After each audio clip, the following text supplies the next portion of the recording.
Oi, gente! Sejam bem-vindos ao nosso Tô Dentro podcast. Eu sou a Patrícia Alves, sou psicopedagoga, neuropsicopedagoga, representante do Sindicato dos Psicopedagogos do Brasil aqui no nosso estado do Pará.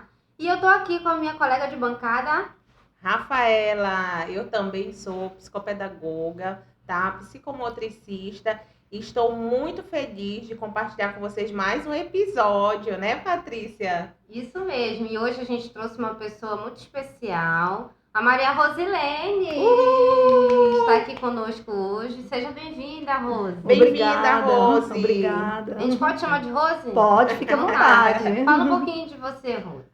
Bom, eu sou psicóloga, né, clínica, de formação comportamental pela Universidade Federal do Pará.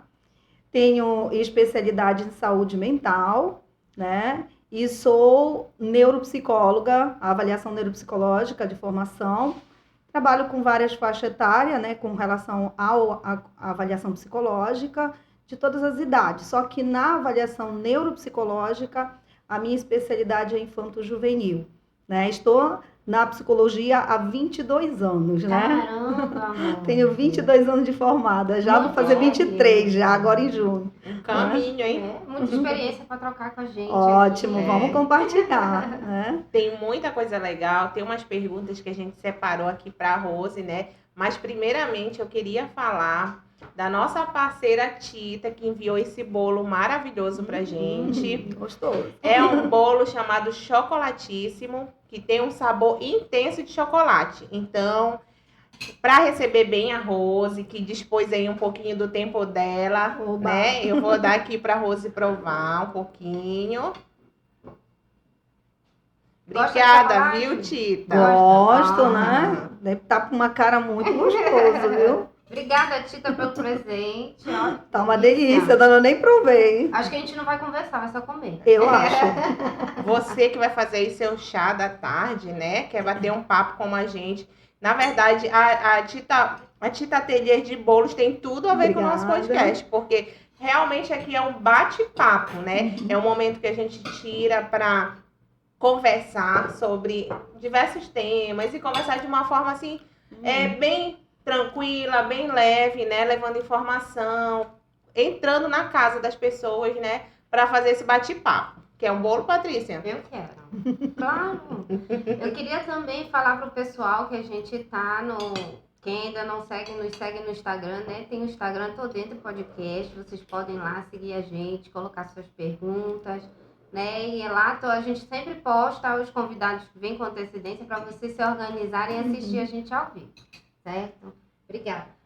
Eu acho que o nosso diretor também quer. O Rafa também quer. O bolo da Tita ninguém resiste. E aí, Rose, tá aprovado? Passou no teste. Tá Quem dentro gosta- mesmo. Esse aqui tá ótimo. Quem gosta de chocolate, esse é o bolo, viu, Tá gostoso. gente? Esse é o bolo, porque é aquele para tomar com café mesmo, né?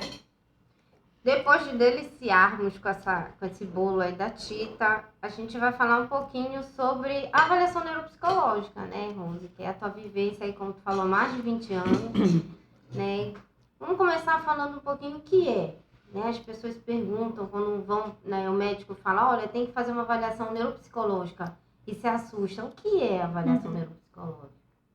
Pois é, eu tô na neuropsicologia há 10 anos, né? 23 anos que vou fazer como psicóloga. E a minha formação foi em 2013. Mas de lá para cá, né, a gente tenta divulgar um pouco do que seja a neuropsicologia.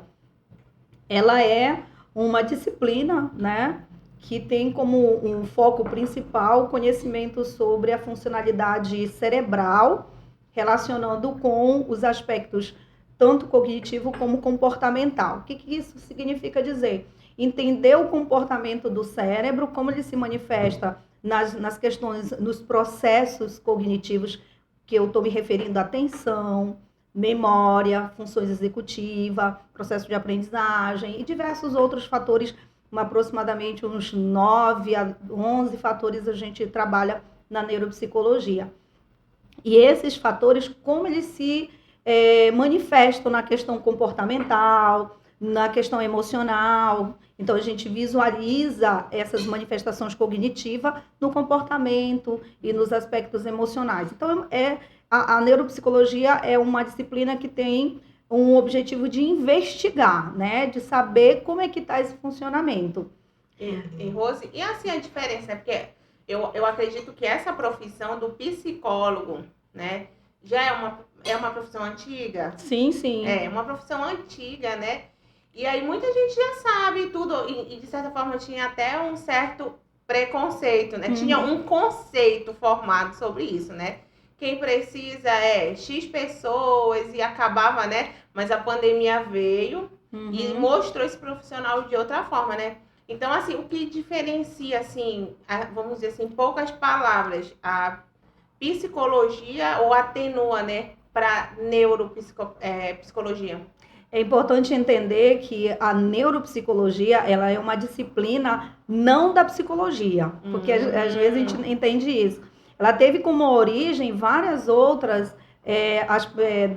aspectos teóricos, né? Como a neurociência, a psiquiatria, a gente tem a própria pedagogia, a neurolinguística, e aí a gente vai ter várias disciplinas que influenciou a criação da neuropsicologia, o surgimento dela. Mas ela entrou no Brasil através de um neurologista. Então, foi uma disciplina que entrou influenciada pela medicina mesmo, né? Então, a gente teve inicialmente a ideia de localizar o que estava acontecendo com aquela pessoa, né? Fazer uma investigação sobre aquela patologia. Só que ela vem evoluindo muito em relação aos objetivos da neuropsicologia. Hoje ela tem vários objetivos, dependendo do qual seja o indivíduo que está procurando.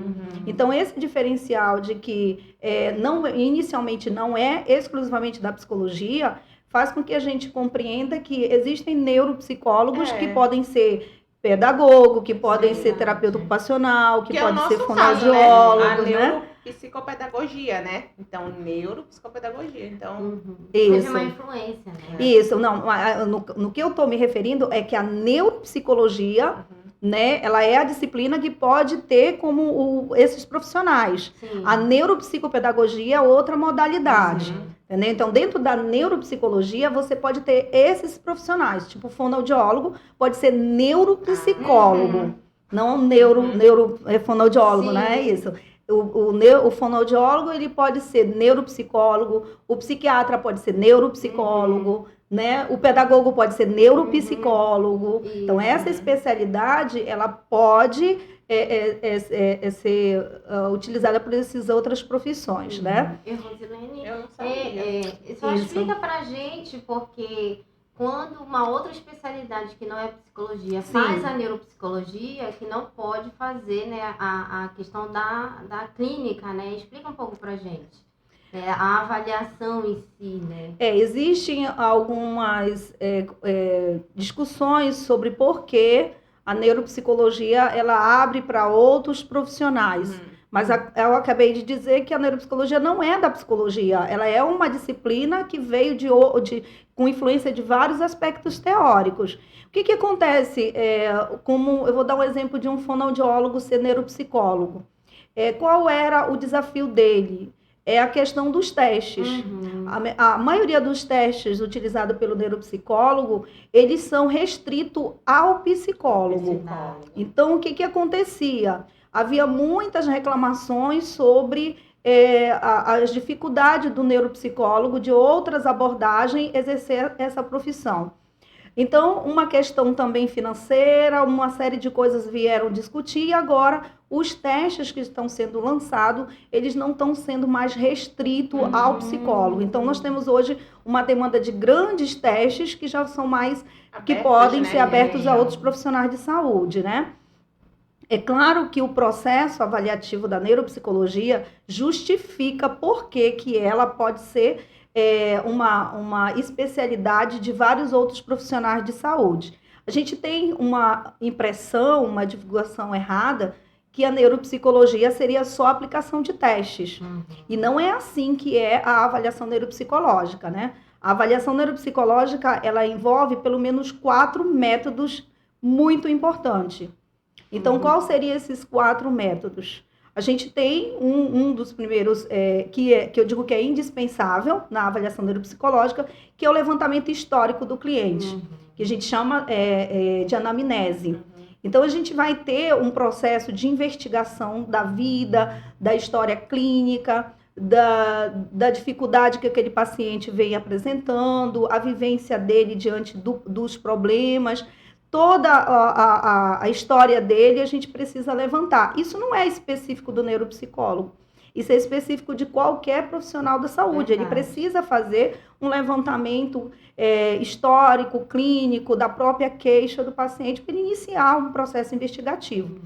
É importante e é indispensável essa investigação, quando se fala de anamnese, porque é durante esse processo que a gente vai levantando as hipóteses diagnósticas. Então, assim, a gente pergunta, mas por que você está falando isso? O médico, por exemplo, encaminha para fazer uma investigação sobre TDAH. Então, o médico está suspeitando que aquela criança tem TDAH. Então, a gente vai chegar no levantamento histórico, a gente não vai fazer uma avaliação neuropsicológica para TDAH.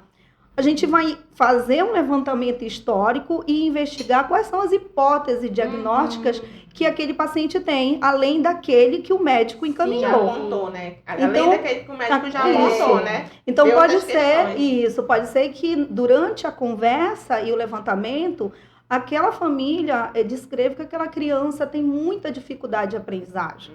Então, aí mais uma hipótese que a gente vai levantar. Então, será que é um transtorno específico de aprendizagem? Além do TDAH? Então, a gente já tem duas. Né? Mas ele é muito desafiador, agressivo. A gente tem outra hipótese. Será que é um TOD também? Então, a gente vai criando várias hipóteses e a gente vai precisar investigar ao longo do processo avaliativo. Trabalho de detetive. Né? E Rose, assim, dentro da tua experiência, assim, nesses últimos tempos, tu percebe que quem está chegando na clínica ali para uma avaliação é mais já aquela pessoa que já vem com um pedido médico direcionado lá daquele... e que tipo de profissional mais te encaminha, entendeu? Ou assim, a pessoa vai mesmo porque leu alguma coisa na internet, porque ele sabe que o Google, ele super informa, ele até te mata, né? Isso, assim, alguém da internet direto? Sim. Ao longo desses 10 anos, a gente chama de demanda do encaminhador, dentro da avaliação neuropsicológica. Então, assim, são diversos os encaminhadores, que pode ser por demanda espontânea, que a gente chama, que é a própria família que busca, ou porque ele viu na internet, ou porque alguém comentou, porque alguém disse, olha, meu filho fez, foi bem legal, né? O laudo veio bem descritivo e eu consegui levar para o médico, ele fechou o diagnóstico. Então, aquela família fica muito, né? Ela está vendo que tem uma dificuldade, mas a gente tem diversos encaminhadores. E cada vez mais, com a divulgação da neuropsicologia, esses encaminhadores estão aumentando. Estão enviando mais para esse profissional, né? Há 10 anos atrás, a gente recebia muito do neuropediatra. Sim. Depois, o pediatra. Depois, a gente começou a receber encaminhamento de orientador educacional, psicopedagogo. Da escola, né? Das escolas. A gente começou, inclusive, encaminhamento do otorrino, do fonoaudiólogo. E, assim, várias especialidades hoje estão encaminhando para avaliação.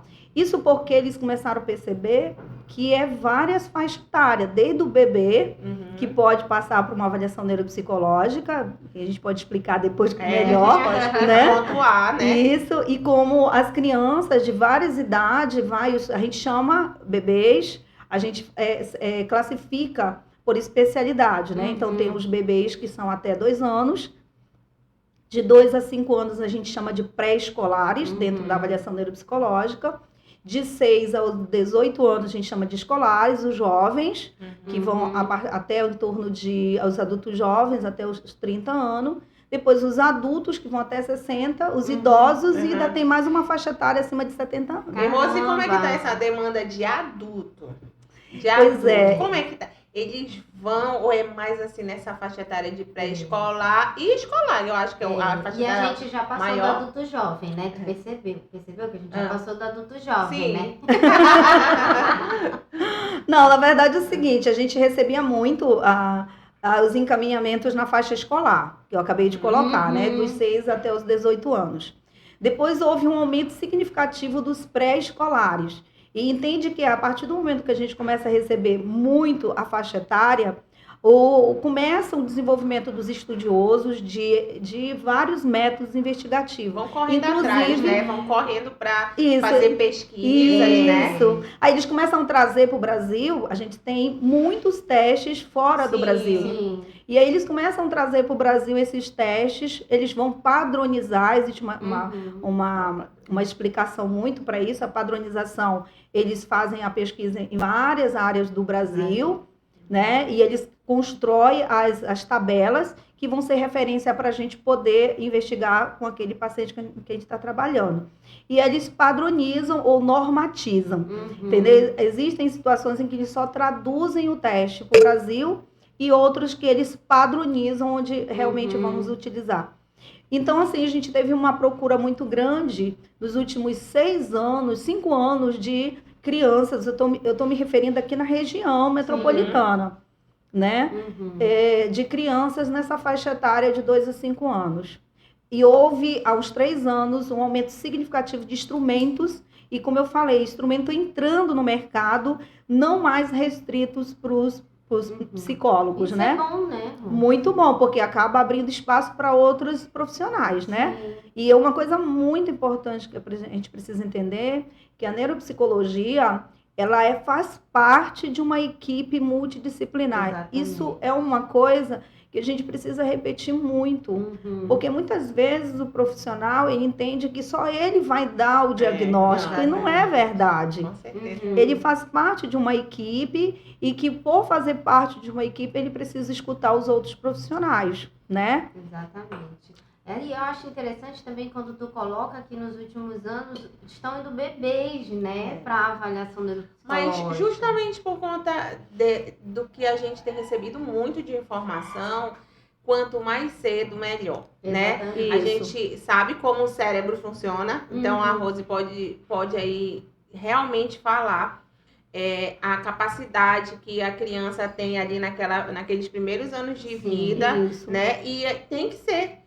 Principalmente, vamos dizer, para o diagnóstico do autismo ali, bem no comecinho, você tem mais ganhos antes que aconteça, né, aquela poda, aquela limpeza, né, de todas as informações, correr contra o tempo, né? Isso. E aí eu vou te falar, dentro da psicopedagogia, teve gente que já falou assim para mim, logo quando eu estava bem no comecinho, falou assim, mas você não avalia bebês, né? Porque a psicopedagogia já é mais para educacional, já na vida escolar, diferente da neuropsicologia, né? Que aí já mostra outras questões. Então, quanto mais cedo, melhor, né? E aí eu quero só colaborar um pouquinho também com a Rafa na questão da psicopedagogia, que é interessante essa questão da avaliação neuropsicológica quando bebê, porque quando chega pra gente muito pequenininho, o nosso papel, como tu falou, é esse encaminhamento. Encaminha para avaliação neuropsicológica. Isso. O neuropsicólogo faz a avaliação e aí ele vai ver a necessidade de ter um estímulo também, né, como tu, como psicomotricista, né, ter esse trabalho já com eles desde pequenininho, dentro da psicopedagogia. Para desenvolver outras habilidades que eu vou precisar lá na frente. É importante a gente entender aquilo que eu estava falando sobre a metodologia da avaliação. Quando eu citei a anamnese, a gente tem uma outra que é a observação do comportamento. Ele também eu considero como uma estratégia metodológica indispensável na avaliação neuropsicológica. E tem as duas que podem ou não ser utilizadas durante a avaliação, que é o uso de testes e o uso de inventário e escala. Então, vocês percebem que são 4 modalidades. O levantamento histórico, a observação de comportamento, cada uma tem uma longa história, né? A gente pode estar falando muito sobre isso, a questão da aplicação dos testes e a questão também das escalas e inventário. Por isso, é possível que um neuropsicólogo faça uma avaliação sem utilizar testes. Sim. A avaliação qualitativa. Então, não se fecha, isso. né, Então, não existe avaliação neuropsicológica só com teste. Ao contrário, as 2 primeiras modalidades são indispensáveis, né? E por isso, a avaliação de bebês, ela acaba realmente sendo muito importante. porque realmente tem aumentado muito agora, recentemente, bebês em torno de 1 aninho, 8 Sim. meses, chegando para avaliação neuropsicológica. Assim como a pergunta anterior, os adultos chegando também. Isso. Eles, Sim. durante muito Como é que tempo, tá essa demanda suspeitavam, aí? né? Como é que tá essa demanda? Né? Então, assim, eu tenho suspeita que eu tenho TDAH, eu tenho suspeita que as pessoas dizem que eu posso ter um autismo. Então, o que está acontecendo? Eles estão indo no clínico, quando não no neurologista, e a gente está tendo essa parceria muito legal. O neurologista o psiquiatra, às vezes chega com um quadro depressivo. E o psiquiatra já fez todo tipo de trabalho e não está conseguindo resposta com a medicação. O que ele faz? Eu preciso investigar mais esse teu quadro clínico. Vamos fazer uma avaliação neuropsicológica. Então, a gente tem recebido muito encaminhamento do psiquiatra tentando entender aquela patologia. E depois, durante a investigação, pasmem, não era a depressão, mas era um quadro clínico do neurodesenvolvimento, como um TDAH, que estava causando... É a raiz, entendeu? Da depressão, que quadro estava causando aquela depressão, situação. Ansiedade, né? A ansiedade, os transtornos de ansiedade. Rose, e esse diagnóstico para esse adulto, assim, é libertador, né? Não. E assim, eles mudam completamente o comportamento deles. Eu tenho um caso de uma cliente que ela falou exatamente isso. Eu tô me vendo diferente agora. Agora eu tô me entendendo por que eu tô desse jeito. E a gente aprende a respeitar quando a gente se conhece e entende que funciona um pouco. Funciona diferente, né? E aí a gente se entende. Eu sempre falei isso pro meu esposo. Sempre falei isso pra ele. Aí ele disse assim, Rafa, tá procurando cabelo em ovo. Rafa tá procurando cabelo em ovo. Eu disse, não, eu quero entender, eu quero tentar entender. Porque certa situação, porque é só um sintoma, né? A ansiedade, a depressão é um sintoma, mas o que tá lá? Né? O que tá causando isso, né? Então é muito importante isso. E eu digo que também conta a experiência do profissional. Porque é isso que a gente precisa estar educando quem procura a avaliação neuropsicológica.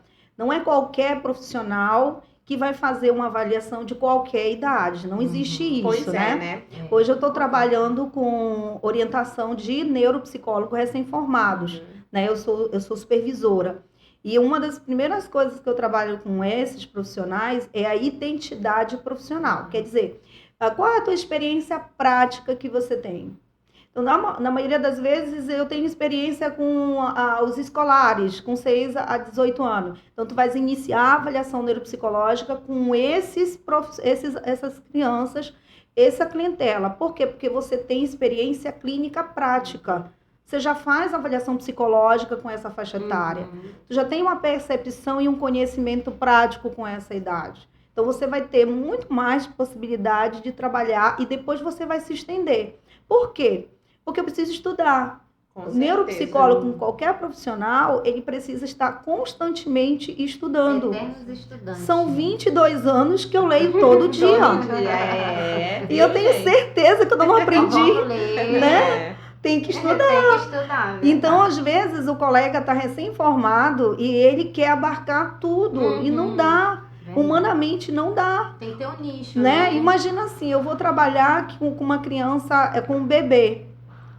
Qual é a questão? Eu preciso ter conhecimento de desenvolvimento infantil. Eu preciso ter conhecimento de psicomotricidade. Eu preciso desse período de desenvolvimento para saber ali em que aquela criança consegue estar habilitada com aquela idade, até mesmo para você avaliar, né? Porque exatamente, o bebê ele é avaliado em relação à questão dos níveis do desenvolvimento dele, da etapa. Então, se ele está fugindo desses níveis, a gente precisa alertar, né? Rose, mas tu tem recebido bastante criança nessa faixa etária de bebê? Aí está o que eu acabei de colocar. Todo profissional ele precisa ter sua identidade. Então, assim, se é abaixo de 2 anos, eu prefiro encaminhar. Nós temos uma carência muito grande na região de profissionais que trabalhem com bebê. Porque por 2 fatores. Eu não viso essa faixa etária para levantar de conhecimento. Tipo, estudar. Tem que estudar todo o desenvolvimento, né, Rosa? 2, os instrumentos dessa faixa etária são muito mais caros do que qualquer outra faixa etária. Então, a gente tem recebido instrumentos para bebês mas com valores muito significativos. Então, esse é um segundo ponto que eu coloco para os profissionais recém-formados. Você tem que ter noção que você vai investir. E, Rosilene, o que tu falou, assim, é primordial a gente falar, porque o nosso trabalho, ele a gente investe muito. Né, em estudo, em recursos. A gente está o tempo todo se capacitando, comprando, como você falou, instrumentos. Isso. Né? E aí, quando você vai falar sobre a questão do teu atendimento, né, isso justifica o nosso valor. Exatamente. Também. Né? E se toda a área a gente tem aí o preço do estudo, né, o preço do conhecimento, quanto você emprega de tempo e também de investimento.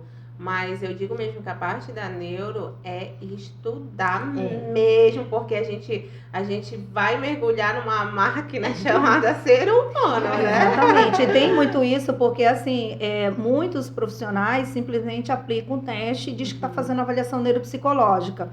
E eu disse que tem que ter essa identidade, porque vocês imaginem, eu tenho 22 anos atendendo. 22 anos mesmo, né? Nunca fiquei, assim, só na pandemia. A gente ficou 3 meses parado, né? Mas, assim, sempre estive atendendo. Então, existe uma fala dentro da neuropsicologia, eu creio que em quase todas as profissões, e a psicologia também, que a clínica, ela é soberana. O que é isso? A minha percepção, a minha observação, o meu sentir, ele tem um poder muito maior do que um teste. E eu vou dizer uma coisa para vocês. Eu já apliquei... Eu já fiz em torno de umas 100 avaliações neuropsicológicas durante todo esse tempo. E existe possibilidade de que os testes não indicam o que o paciente tem. Você observa, você vê a história de vida, você vê a queixa do encaminhador, todo mundo dizendo ele tem um problema. Mas quando você vai fazer a testagem, não aparecem problemas. E aí, o que o neuropsicólogo vai fazer? Se ele for um profissional experiente, com a prática, ele vai ter um conhecimento capaz de direcionar aqueles resultados.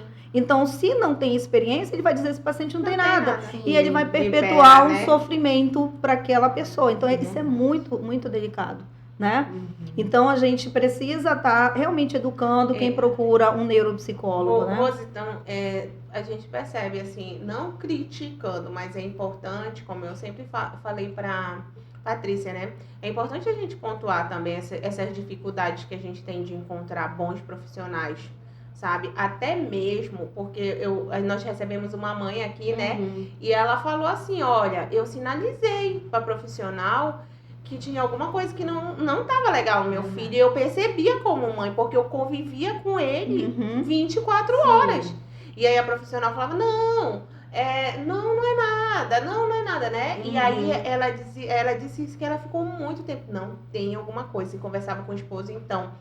Essa importância de você, sim, buscar um bom profissional, isso é fundamental. Justamente por isso, não é só testes, é esse olhar clínico, é esse olhar da experiência, né? De você perceber que mesmo ali todos os testes, vamos dizer, os testes dando ali dentro do esperado, numa normalidade, mas é importante, né? Você procurar um bom profissional para que seja conduzido da melhor forma possível. Né? E eu penso assim, né? Não se contentar só com aquela questão de tá bom, não, deu uma avaliação aqui, tudo ok, pronto, né, Rose? Porque isso vai, vamos dizer, dificultando mais, porque o tempo vai passando e aí vai somando, vai surgindo uma soma, porque hoje é criança, daqui a pouco tem dificuldade de aprendizado. Aí depois já passa para adolescência, abandona o estudo. É uma soma, né? Verdade. E eu digo uma coisa assim, a cada paciente que a gente finaliza uma avaliação neuropsicológica, a minha impressão, eu quero passar para vocês e para todos que estão escutando a gente tem um perfil muito claro da dificuldade. Quando você faz uma boa avaliação neuropsicológica, você consegue visualizar todas aquelas dificuldades bem evidentes, que muitas vezes não era evidente, e que a gente consegue construir e dar uma devolutiva bem completa para aqueles pais, né? A própria profissão exige que a devolutiva seja pontuada mesmo, seja realmente esclarecedora. Por isso que nós fazemos questão, não é opcional fazer uma devolutiva. Ela é obrigatória. Então, não existe isso de eu faço, assim como a anamnese. Não existe isso de eu não vou fazer a anamnese, eu vou só atender a criança para aplicar teste. Não é verdade. Vamos assim, esmiuçar um pouquinho o que é a anamnese, Rose. O que é essa anamnese? Porque eu tenho certeza que o nosso podcast vai chegar em estudantes da psicologia, da psicopedagogia. Mas eu também converso com a família, né? Aí a gente vem, que é anamnese? Conta aí pra gente, Rose. E as famílias ainda perguntam, mas pra quê? Precisa fazer? O que é isso? Que nome estranho, né? E geralmente quando, imagina, né? Aquela criança tá com muita carência, né? Tá todo mundo pedindo, o médico, o professor, tá todo mundo querendo saber o que aquela criança tem. Aí levaram pro neuropediatra, o neuropediatra encaminha para uma avaliação neuropsicológica. Então, aquela família está muito ansiosa para iniciar aquele processo investigativo. E aí, a profissional diz assim, olha, na primeira consulta, você não vai levar a criança. Só vai vocês. Só vai os responsáveis. Isso deixa eles abalados, porque como assim? A criança está precisando urgente. Mas entendam, nós não temos como partir do zero. A gente precisa conhecer inicialmente qual é a demanda. Por que o médico o encaminhou? Qual é a queixa daquela família? Isso tudo a gente chama de anamnese. Anamnese é eu conhecer toda a história do paciente que envolve o desenvolvimento dele, o desenvolvimento daquela queixa, os motivos dos encaminhadores. Então, quem encaminhou foi o médico. Quem solicitou também a avaliação? A gente vê a avó solicitando avaliação neuropsicológica, uma tia, uma vizinha. A gente vê a professora, inclusive, às vezes, diretora da escola. Recebi recentemente uma pedindo, né, para avaliar o funcionário. Então, coisas assim. Então, assim, a gente precisa entender por que aquela pessoa solicitou isso. O que ela percebeu, né? O que ela percebeu. E aí, dentro do processo de anamnese, não se exclui a visita escolar se for uma criança. Então, assim, como é que eu trabalho com crianças muito pequenas? Por exemplo, uma criança de 2 anos. Essa criança de 2 anos não iniciou a escola. Mas é crucial que eu observe essa criança num ambiente diferente do meu ambiente clínico. Lá no consultório, eu tenho um trabalho onde eu tenho todo o controle sobre a situação. É verdade. Então, o que eu faço? Eu coloco aquela criança para executar alguma tarefa, né? Eu estruturo toda a sessão para que ele possa responder a estimulação. Então, eu vou trabalhando num ambiente que está todo estruturado. E aí, aquela criança muito tranquila, aquela criança não mostra queixa. Responde, né? Isso. Responde. Aí, o que eu faço? Ele estuda? Não estuda. Então eu marco para ir na casa. É mesmo, Rose? Eu vou na residência, né? Então eu vou na casa, chego lá e eu deixo a criança, aí eu vou ver tudo. Assim, eu sempre brinco, eu digo, olha, vai ser uma super nani. E lá eu fico aquele tempo, faço a consulta no ambiente. Gente, a gente coleta muita informação. Muita informação, né? E às vezes a dificuldade está global. Não é só restrita à criança. Sim. Aí, de repente, eu posso ver ele em outro ambiente, eu peço filmagem. E Rose, mas assim, dentro dessa avaliação neuropsicológica tem esse ponto, né? Por exemplo, se a criança não é escolar, e vai para dentro do ambiente, porque precisa observar ela em outro ambiente. No caso, seria em casa. Certo. Então, acontece, é assim. Esse é o ideal. O ideal é você investigar exaustivamente a criança. Né? Um exemplo, eu vou na escola. Tá. E eu tenho as queixas relativas à escola, mas eu vejo muita queixa dos pais. Eu preciso ir na casa também. Sim. Então, o fato de eu ir na escola pode não excluir a minha ida. Mas, às vezes, só de eu ir na casa, já não preciso ir na escola. Mas o que eu utilizo? Eu uso os instrumentos complementares. Lembra que a gente tem 4 metodologias.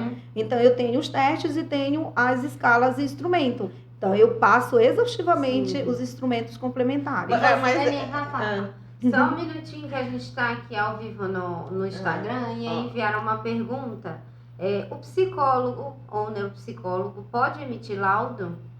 A gente tem agora, né, a neuropsicologia, ela foi reconhecida pela psicologia como uma disciplina, como uma profissão que o psicólogo poderia fazer. Lembra no início da nossa conversa que eu disse que a neuropsicologia não é da psicologia, mas ela foi reconhecida em 91. Quando foi agora, em outubro de 2022, foi normatizado, quer dizer, a resolução 23 de 2022 estabeleceu a neuropsicologia como uma das profissões que pode ser reconhecida dentro da psicologia, pode ser feito. Então, a gente consegue ser regularizado lá no Conselho de Psicologia e colocar na carteira. Só que, junto com isso, vem todas as normativas. Então, existe uma questão muito de discussão sobre se o neuropsicólogo pode diagnosticar. Por quê? Porque a gente tem um ato médico. Então, quem não sabe o que é o ato médico, né, é uma condição que dá ao médico o único direito de estabelecer laudos, de laudar um paciente. Lá, ele pode colocar o CID, né, tudinho para aquele paciente. Só que tem um detalhe. Os médicos sozinhos não conseguem fazer isso. Então, o que eles fazem? Eles encaminham para a gente e o neuropsicólogo, ele pode sim colocar a sugestão diagnóstica. Mas se vocês entenderem, não é só o neuropsicólogo que pode fazer isso. Todo e qualquer profissional pode fazer a hipótese diagnóstica, porém, com uma questão ética, dentro da sua especialidade. Área, né? É um exemplo, o psicopedagogo não pode colocar dentro do laudo dele que aquele paciente tem uma possível depressão. Não cabe a essa profissão esse tipo de investigação. O psiquiatra, que é médico, o psicólogo, ele pode, em virtude dele ser psicólogo.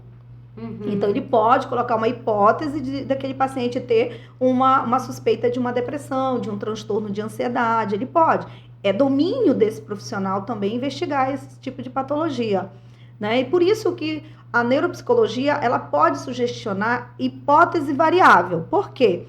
Porque a gente faz um levantamento global da criança. A gente falou que a gente faz uma investigação dos aspectos cognitivos. Então, eu preciso investigar todas aquelas capacidades que o indivíduo possui, como a memória, a atenção, a função executiva e várias outras. Essas dificuldades, esse funcionamento cerebral, eles são muito típicos em determinados quadros clínicos. Eu vou esclarecer, vamos pensar aqui, né? Imagina que aquela criança, ela mostrou no exame de avaliação neuropsicológica grande dificuldade de manter um foco na atenção. A gente chama foco atencional, né? Ela tem uma grande dificuldade também no aspecto visoconstrutivo. Então, o que ela vê, ela constrói com muita dificuldade na área psicomotora, né?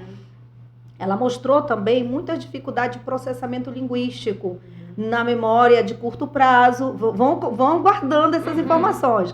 Então, ela mostra dificuldade de memória de curto prazo, ela mostra dificuldade de linguagem fonológica, por exemplo, de processamento fonológico, de inferência, né? Habilidades funcionais de planejamento, de organização. O conjunto dessas dificuldades é muito compatível com um transtorno específico de aprendizagem escolar. Você vê que esse tipo de criança pode ter o que a gente chamava antigamente de dislexia. Então, você percebe que é possível levantar a hipótese de transtorno de aprendizagem a partir desse perfil neuropsicológico. Aponta, né? Então, a gente consegue. Apontar, né? Mas e aí, Rosilene? Agora fechou o laudo? Não cabe a esse profissional dizer que aquele paciente tem um transtorno específico de aprendizagem ou uma dislexia que é dentro, né?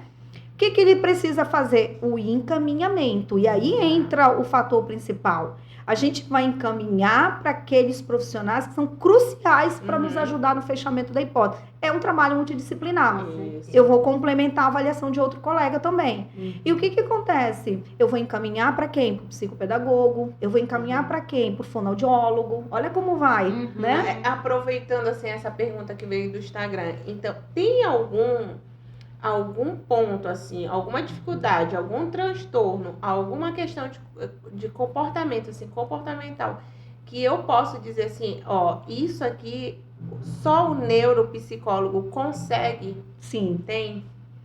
Na verdade, durante muito tempo, o psicólogo, você sabe que a avaliação intelectual, ela é uma avaliação do psicólogo. Uhum. Por isso os testes... Conhecido como... o QI, como né? QI. Levantamento do QI. Esse eu tenho né? certeza que tanto profissional quanto Isso. quem não é da área sabe. Levantava o QI, né? Só que a gente tem um diferencial, né? O profissional pode levantar, muita gente pode levantar o QI. Mas levantar um transtorno do desenvolvimento intelectual não é exclusivo do psicólogo. Então, o que acontece? Por que essa é uma modalidade específica do psicólogo? Inclusive, os testes de avaliação intelectual, eles são restritos ao psicólogo. Então, mesmo com todo esse avanço, eu acho difícil ser modificado isso aí. Né? Gente, isso é muito importante. Porque, por exemplo, se eu tenho suspeita que a minha filha tenha aí altas habilidades, né? E eu pesquiso essa informação, porque tá certo que altas habilidades pode ser visto dentro da sala pelo professor, né? Isso. O professor aponta, né? Porque não tem um teste específico, tem o QI, né? Não, mas não é só o QI, né? Para outras habilidades. Não, né? Você tem o que fazer. Aí, neste caso, vamos imaginar que você tem... Você me perguntou sobre a alta habilidade intelectual. É necessário que passe realmente pela avaliação neuropsicológica. Porque não só ele vai levantar essas aptidões, essas capacidades intelectuais dele, como também vai investigar outras habilidades que são necessárias. Né? Todo o perfil cognitivo dele, e a gente precisa levantar o perfil comportamental. Sempre quando eu passo, eu digo assim, a avaliação envolve a investigação cognitiva das modalidades que eu acabei de falar, atenção e tudo, o levantamento do perfil comportamental, porque tem que fazer parte, um rastreio das habilidades acadêmicas, porque é incluído também. Hoje, os testes de avaliação acadêmica, eles não são restritos ao psicólogo, eles podem ser utilizados pelo pedagogo, pelo psicopedagogo. Sala de aula, né? Isso. E ele precisa ser investigado as habilidades funcionais dele. Então, o que seria essas habilidades funcionais? Eles chamam, inclusive, tanto para alta habilidade como para o transtorno do desenvolvimento intelectual, é importante a gente saber qual é a capacidade de autonomia que esse indivíduo tem. Por isso que a gente chama habilidades funcionais. Então, essa pessoa, ela está conseguindo conviver socialmente de acordo com o que se espera para a idade dela? Então, vamos imaginar uma criança de 2 anos. De 2 anos, ele é capaz de pedir coisinhas para ele, ele já ajuda no vestir a roupa, ele já faz algumas coisas que se espera para a idade dele, para o cuidado dele, ele avisa a mamãe que está com fome, são habilidades funcionais. E Rose, só abrindo um ponto, nessas habilidades, né, habilidades funcionais, sim. Tem muitas, tu observa assim no teu dia a dia, por exemplo, tem criança que não consegue, porque tem uma dificuldade, porque tem até um transtorno, porque tem até o autismo ali, tem outras questões, mas também pode ser pela aquela condução da vida diária mesmo. A mãe que fez botão, a mãe que pintia o cabelo e não desenvolve. Isso tudo é observado, no caso, na casa também, que é o que você falou. Por isso que a avaliação neuropsicológica se faz necessário. Por quê? Pra saber se ele não consegue mesmo, entender mesmo, toda a estrutura que está acontecendo. A dinâmica familiar. A dinâmica. Isso. Porque aí depende de uma coisa ou outra se separa. Ou de um transtorno, né? Ou de porque realmente ali aquela família não consegue deixar a criança, né? Até porque eu vou dizer a verdade, ele tem 3 filhas. Então, a gente acha que a gente é super mãe, mulher maravilha. Eu me achava maravilhosa, porque eu fazia tudo isso para minhas filhas. Para a primeira, vamos dizer, para a primeira. Nossa, eu me achava super mãe, porque eu fechava o botão da bermuda dela, eu abria o zíper, eu que colocava num vaso sanitário, eu penteava, eu arrumava o cabelo. E eu me achava uma super mãe. Quando eu comecei a estudar ali a parte da psicomotricidade, eu disse, meu Deus, Tô fazendo tudo errado. o que eu tô... E essa o que eu fiz. E Aí eu isso aí é uma coisa importante, porque é o seguinte, na minha história eu já recebi crianças com suspeita de deficiência, né? Na época, deficiência intelectual, né? E com a investigação, o que a gente constatou? Lembra aquela história de eu ir na casa? Aham. Olha como Achei muito interessante extremamente Sim. importante, né? Então, assim, eu queria ir na casa e eu não tinha permissão Eu de ia ir. te perguntar isso, E a gente, né? Se Né? tu E já eles tinha não, passado por e eu uma não questão tinha assim, essa tá. permissão, porque quem cuidava Ah. da criança era o pai. Hum. A mãe trabalhava o dia inteiro. E ele não permitiu que eu fosse. Nossa, Mesmo mas quem procurou assim, nessa situação? Foi uma tia. Ah, tá. E piorou. Lembra a Não história? entra mesmo. Você vê que a história da Não. criança precisa ser levantada. Sim. E aí, o que aconteceu? Eu comecei a desconfiar. Eu digo, peraí, por quê? Porque essa criança, tudo que eu colocava, realmente ele tinha muita dificuldade. Mas ele era extremamente responsivo, porque aquilo que eu dizia, ele me dava uma resposta. Dava um feedback. Então, quando eu comecei a estimular, começou a Começou a aparecer, começou a dar certo. Ah, e é rápido, Aí, né? e rápido. Isso Aí eu que peguei e disse diferencia, assim, né? isso, aí eu Exato. peguei, não, eu preciso ir. Aí, como eu não tive essa autorização, e Ah. claro, não posso ir sem autorização, Lógico. o que aconteceu? Eu pedi autorização dele na escola, mas eu disse assim, é muito importante, porque senão não tenho como finalizar a avaliação. Uhum. E aí eu fui na escola, Conseguiu. e a escola já tinha ido na casa do pai, Hum. por uma questão de tentar denunciar esse pai ao conselho tutelar. Caramba. E aí a gente descobriu que era uma criança muito. Ela não tinha estímulo. Um Uhum. exemplo, só para vocês imaginarem. Ele tinha 5 aninhos e ele passava o dia inteiro, com exceção do horário que ele ia para a escola, dentro de um chiqueiro. Vocês sabem aquele. Nossa, né? sim. Ele ficava lá. cercadinho, né? Então ele andava com muita dificuldade porque ele não era estimulado nem a andar. Rose, que E com 5 anos já é história!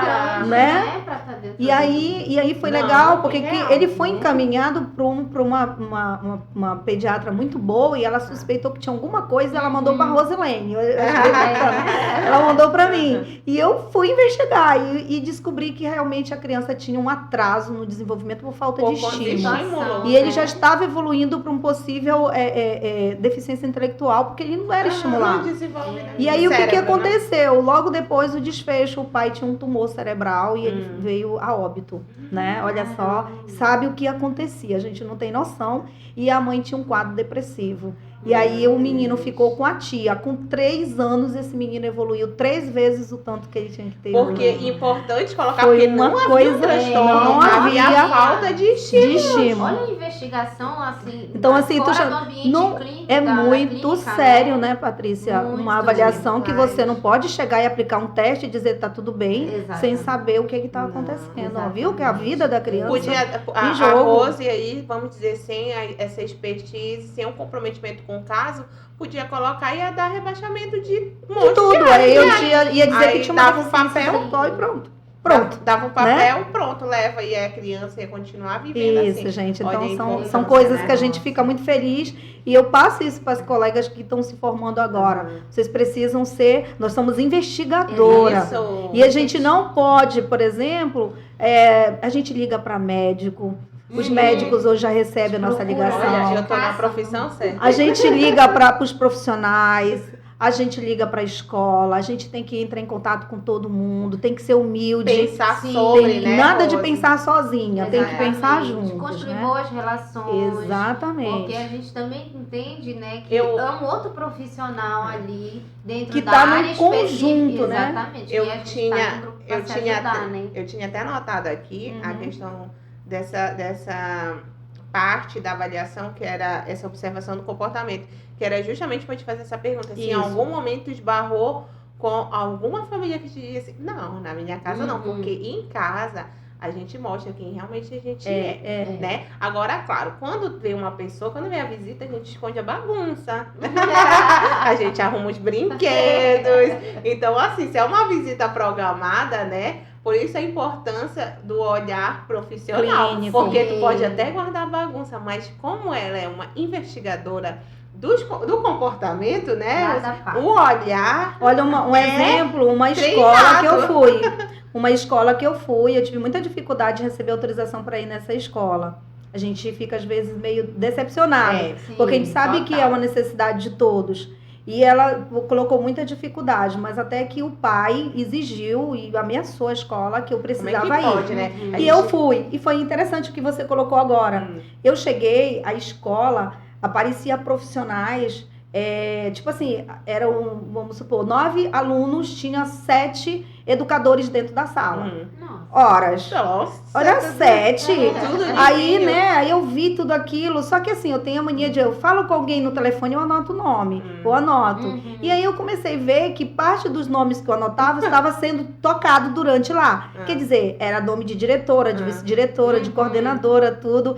E aí estranhei também que o ambiente era super cheio de coisas, muito de estímulo e tudo. Tudo bem, fiquei ali, ouvi, né, todas dando atenção individualmente para cada criança.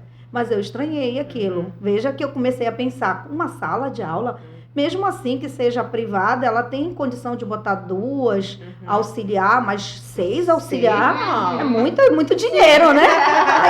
Aí eu assim dei uma de boba, né, na conversa com os mais pais. ajudante que aluno, Aí eu fui né? eu não costumo fazer isso, mas eu Uhum. inventei dar uma devolutiva para os pais sobre minha visita escolar. Eu quis ver a reação deles. Uhum. E aí eu disse assim, olha, eu achei muito legal, né? Tinha muitos brinquedos na sala e tudo. Ela, como? Na sala não tem brinquedo. Aí eu disse, não, mas assim, eram 6 auxiliares, né? Ela tem bastante. Não tem auxiliar, é uma no máximo que às vezes vai na sala. E aí a gente sentiu que houve uma maquiagem muito grande. Sim. E assim, não demorou na semana que vem o pai tirou da escola. Porque ele viu que realmente estavam escondendo as dificuldades, não Da estava criança. estimulando a criança. Então, esse olhar a gente precisa. A criança não está evoluindo, era um quadro de autismo. Sim. Então, a criança não estava Muito evoluindo, sério, ela não né? estava sendo estimulada naquele ambiente, eles pagavam para isso, Fica né? até uma informação, né? Que a família tem direito, sim, Sim. de um profissional ir lá na escola. Infelizmente, a gente não pode, vamos dizer assim, ter a certeza que seremos bem recebidos. Mas nós vamos lá, né? Mas eu posso Não dizer para conta, vocês que aqui Ah. na nossa região, a maioria das escolas são extremamente receptivas. Receptivas. São excelentes profissionais, eu indico mesmo, eu falo, isso são exceções que eu acabei de E eu Porque, acho dizer, né? legal a gente falar disso, né? Que quando vai um terapeuta na escola, É em nenhum para momento ajudar a é pra- criança, exatamente, né? é pra Ajudar a família. É parceria, né? Com certeza. Né? A gente não tá ali pra apontar nada, pra apontar o trabalho do outro, pra mandar no trabalho do outro, em nenhum Exatamente, momento, não, nem né? deve. É em prol da criança, né? Do adolescente, enfim. Se for um adulto no trabalho, Isso. né? O adulto é interessante, a avaliação do adulto, porque a gente tem que buscar os familiares, né? A gente precisa buscar. Quando o homem é casado, escuta a mulher, né? Escuta a esposa, Escuta a esposa. A mãe, né? se tiver, A mãe, principalmente, se ainda tiver, Ah. né? A gente chama um colega de trabalho, a gente liga. Então, assim, existem outros meios que um adulto pode ser investigado, tipo a carteira profissional dele. Isso aí a gente solicita. A gente vê a questão das contas, se ele paga em dia. São habilidades funcionais. Pessoas que estão. Relacionamento também. De relacionamento, pessoas que mudam muito de relacionamento, pessoas que mudam muito de emprego. Isso tudo é indicativo de que ele tem algum problema. E aí as habilidades funcionais, geralmente nos adultos, são as que mais são comprometidas quando eles iniciam um quadro clínico. Então, a gente está falando aqui de um quadro de Alzheimer, de Parkinson, né? Que muitas vezes precocemente, hoje infelizmente, estão vindo muito precoce, né? Na faixa de 40 anos. Então, assim, tem que ser investigado.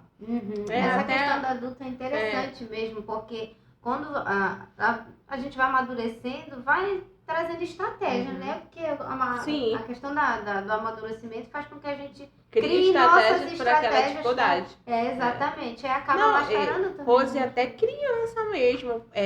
Por exemplo, eu tô com uma criança de 9 anos que ele tem dificuldade na leitura e na escrita, e eu percebo que com 9 anos ele já criou estratégia para tentar vencer aquela dificuldade que ele tem. Incrível, que é justamente ele usa as pistas visuais para tentar ler, porque ele não sabe, não consegue, ele tem dificuldade, tem ali uma dificuldade bem grande. E ele já, então, é do ser humano criar estratégias pra, e a gente estava falando, né, da neuroplasticidade, né? Sim. Então, ela, na verdade, ela perfaz toda a vida da pessoa.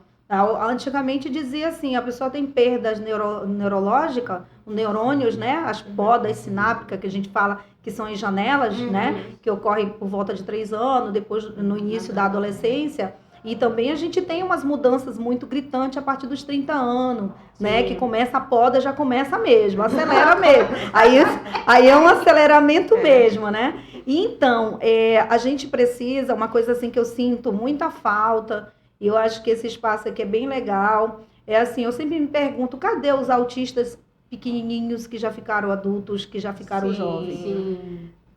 Eu tenho recebido agora, eu fico muito feliz, eu fico tão feliz quando eu vejo um jovem autista vindo comigo, porque eu conheci eles pequenininho, né? Eu tô com 22 anos de carreira, quer dizer que eu comecei atendendo autista. Então, com certeza, se eu atendi com 4 anos, já está com 20 e poucos anos. Então, eles chegam agora, então a família entende que não precisa de uma avaliação neuropsicológica, precisa. O que foi que essa criança evoluiu? O que foi que ele ganhou? Ele fez tantas terapias. Quais foram os ganhos? Onde ficou as defasagens? Então, não é só, né? vamos dizer assim, a avaliação neuropsicológica, ela não é só, fez uma pra vida, né? E tchau, Rose. Não, né? Ela tem validade, inclusive eu costumo colocar ela de 2 anos. Tá. Então, assim, o que sugere? O término da avaliação, aos encaminhamentos, né? Eu sempre converso na devolutiva, leve primeiro para o médico, para ele laudar, porque eu estou sugerindo um possível diagnóstico, mas ele precisa investigar mais. Ao término dessa fase, leve para o tratamento, que ele vai também indicar, e leve para o tratamento. E esse laudo tem a validade de 2 anos. Daqui a uns 5, 6 anos, replica. O ideal da replicagem, repetir, isso é muito importante entender. Uma avaliação neuropsicológica, ela não pode ser feita, tipo, eu fiz hoje, daqui a 1 ano fazer de novo. Tá. Por que não pode? Porque muitos dos testes, eles não podem ser replicados em curto período de tempo. Por quê, Rose? Exatamente porque a gente chama pelo processo da criança a aprendizagem. Tipo, os testes de inteligência. Eu fiz perguntas para eles, eu pedi para ele fazer alguma tarefa.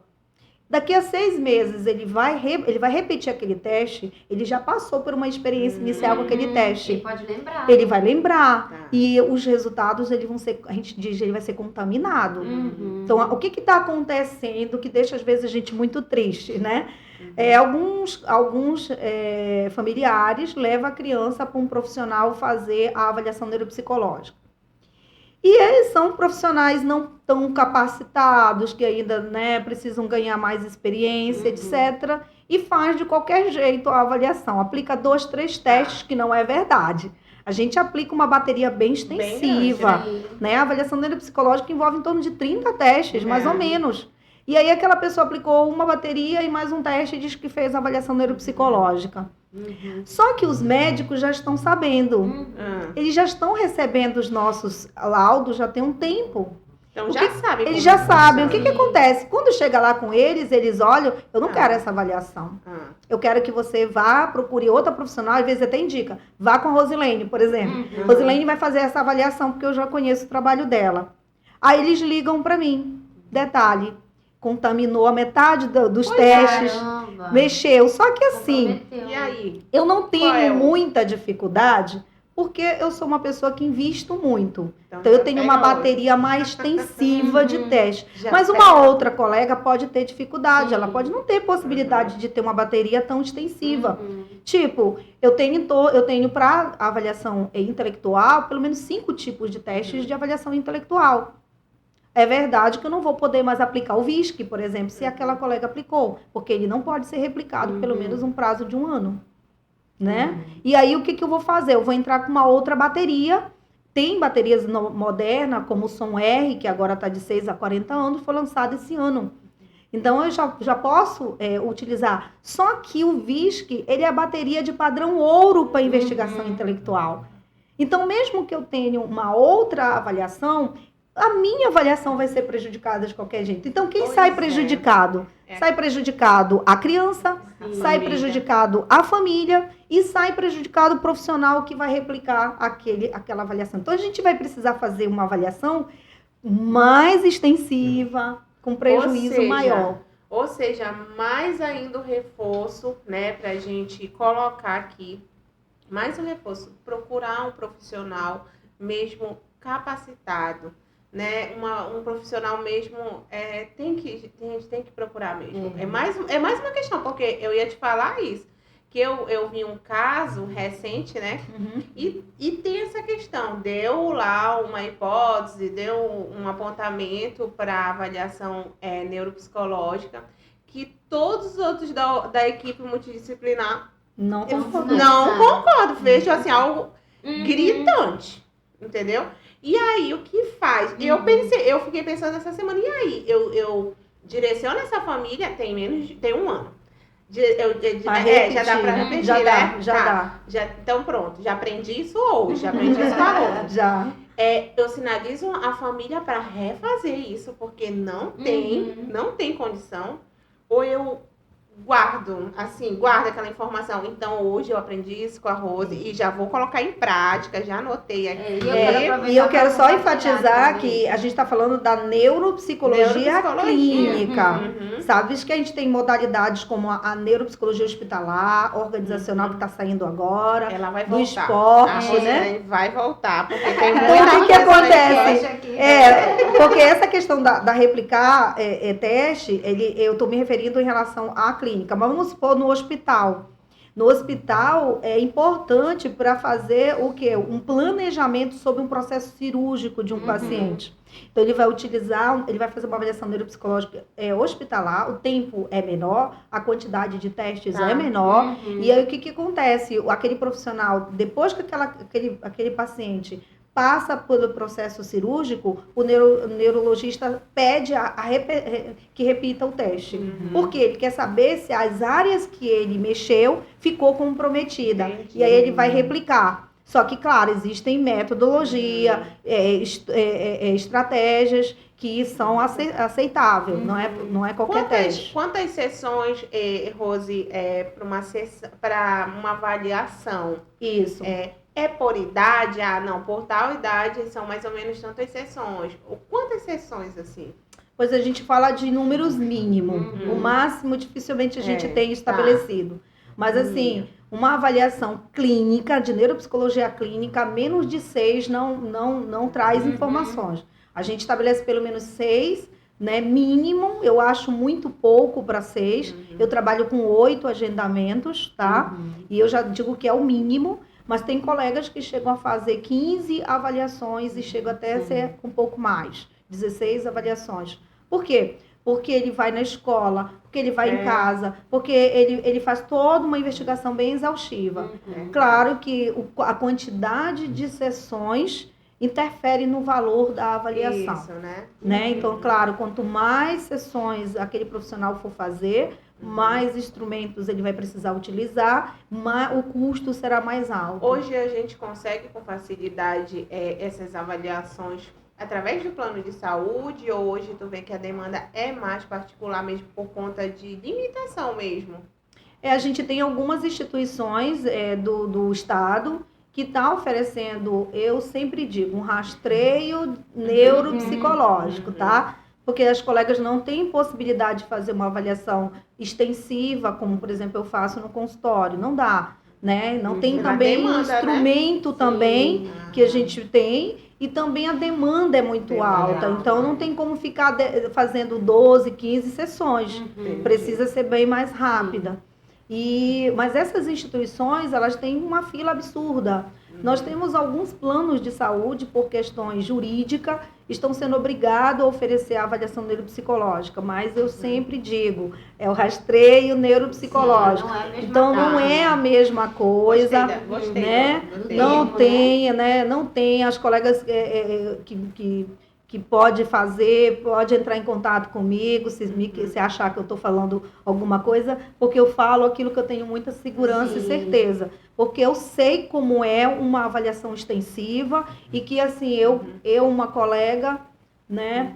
Eu, como um profissional que trabalha há muito tempo, sei que não é possível desenvolver uma avaliação com a quantidade de sessões que muitas vezes a instituição me pede e também com o valor que ela vai me pagar, que não cobre as despesas que a gente tem. Sim. Né? E outra pergunta, já indo para um outro tema, assim, a gente sabe que o número de crianças com suspeita de autismo, adulto, enfim, pessoas, né? É bem grande. E assim, Rose, como tu falou que já tem bastante anos, né? Que muitos autistas que tu fizeste aquelas avaliações já cresceram, né? Estão adolescentes, alguns adultos. É bem legal isso. E quando chega para ti, qual é a queixa, assim, Rose? Vem dizendo assim, suspeita de autismo? Ou como é que geralmente esses indivíduos chegam para ti, assim, tu já vem alguma coisa indicando, ou lá na observação tu já começa a perceber ali aquele comportamento, e isso aqui é indicativo de autismo. Como é que tá a tua experiência, assim?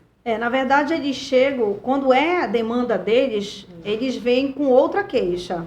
Eles vêm porque não estão conseguindo se relacionar direito no trabalho, e já foram chamados várias vezes pelo chefe, porque eles não estão conseguindo finalizar algum trabalho, eles não participam do grupo, da equipe, então eles estão deixando muito a desejar alguma coisa. Então, por isso, o chefe põe em condição, vá procurar um médico, alguma coisa para ver o que você tem.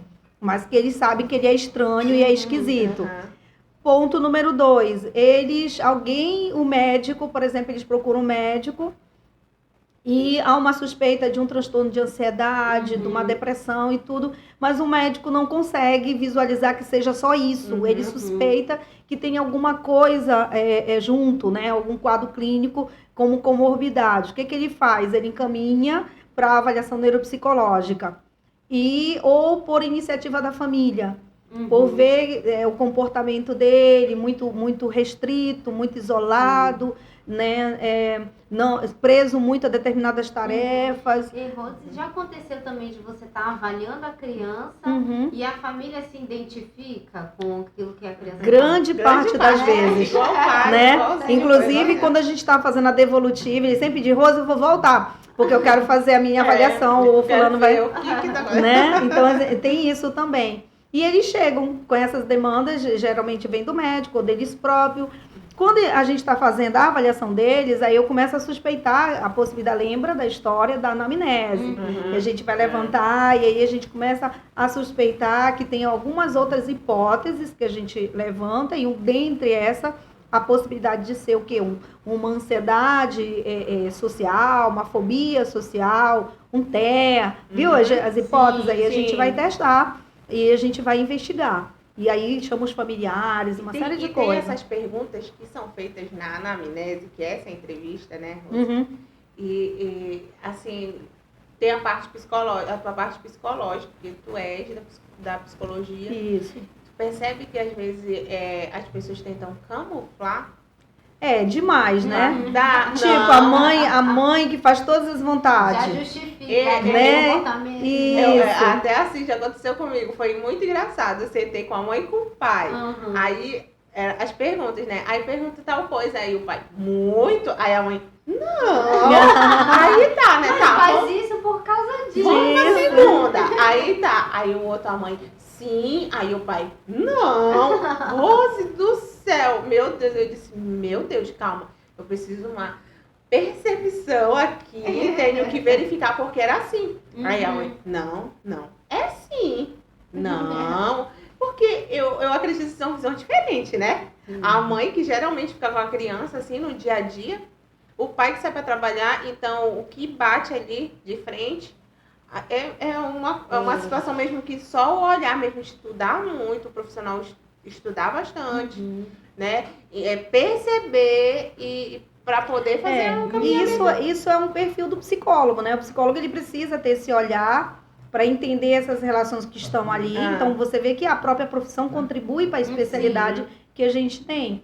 E tem essas questões voltadas até pela questão jurídica, tipo, muito importante, que a gente não pode esquecer. Se a gente vai fazer uma avaliação neuropsicológica, a criança convive com os pais, tudo bem. Uma autorização de qualquer um dos dois genitores está tranquilo. Mas se essa criança é filho de pais separados, nós precisamos da autorização dos dois. Dos dois, né? E se de repente a avó, tia, alguém que Solicitar. pediu a avaliação, lembra que a gente falou da demanda, né? Sim. E aí a avó pede a avaliação neuropsicológica, tranquilo. Só que a gente não pode iniciar sem a autorização dos pais. Se for um dos pais, se forem casados, pode ser um dos dois. Mas se forem separados, a gente precisa da autorização dos dois. Às vezes esbarra nisso, que a mãe quer fazer a avaliação e o pai não concorda. E aí acontece muitas colegas de fazerem, só que já houve questões de processo que a psicóloga tem que responder com um processo, porque existe a lei que a gente realmente precisa E da aí, autorização. quando chega esse caso, então, o que a gente como profissional faz? A gente não faz. Eu não faço. Eu prefiro explicar, digo que eu preciso da autorização. Ah, mas ele não autorizou. Inclusive, Isso já é muito comum. já aconteceu dos dois autorizarem, deles serem casados, deles serem separados. E eu fazer a avaliação. Havia uma relação muito conturbada entre o pai e a mãe. Até aí toquei, mas aí eles autorizaram.